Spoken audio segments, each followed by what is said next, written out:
Hey, what's up, everybody? Make sure you like, comment, and subscribe, and follow us for more Third and Long content.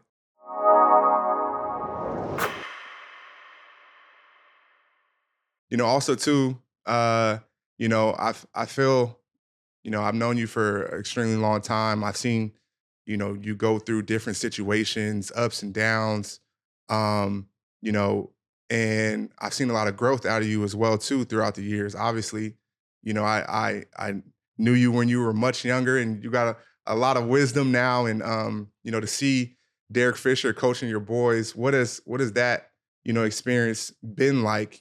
Going from how you guys were, your relationship in the past, and kind of the turmoil to where that is now, where you guys can have that a little bit more togetherness. So talk about your growth as just a person. Yeah. I mean, the growth is everyone is growing constantly, and there was a certain way I had to move and did move to make the NBA and stay in the NBA. And although that's not who I completely am as a person, it's a part of me. You know what I mean? So, people see in my mishaps, I've never been perfect, but I always try to be real, and I'll take responsibility for my BS and apologize if needed. So, the whole Derek situation was obviously very well publicized. But people don't know is like we squashed it the following summer. So it happened at the beginning of the season. The following summer, we had squashed it because, oddly enough, that the Twins were, what are they, 8 or 9 at the time, maybe, or maybe 6 or 7 at the time. And I'm always checking because my main priority, I divorced my wife, and as a hands-on father, I just want to make sure are my kids good. So that I'm always, how is it? How's this? How's the transition?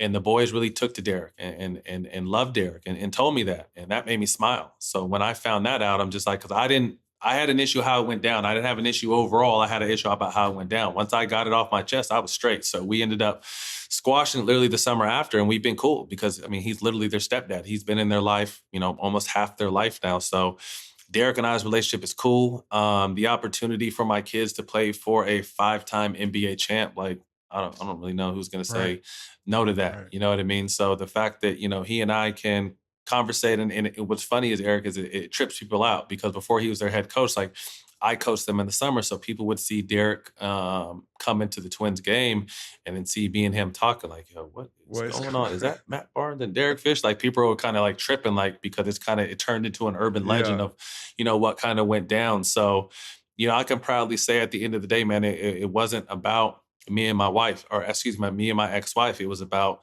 my kids' safety and growth as men, because at the time that happened, I was still in the league, so I wasn't really seeing my kid a ton. I would see him, in the summertime, but during the season it was hard because I didn't live in LA. So, I just gave him that, hey, you got to be a role model for them. You got to discipline them. You got to show them how to be man when I'm not around. And like I said, we had a real open, candid conversation when we kind of squashed the BS. But since then, he's been a great stepfather for my sons. And, it's like they used to say, it takes a village. And the Twins are blessed to have a village of, 4 loving parents and siblings from both sides. So, yeah, me growing, had to grow. But mostly growing, obviously, for the betterment of my kids, because I'll do anything for them. So it's been fun. It's been cool. So I coach them in the summer. Derek coaches them in high school. And I think they're getting, some good basketball gems between the two of us.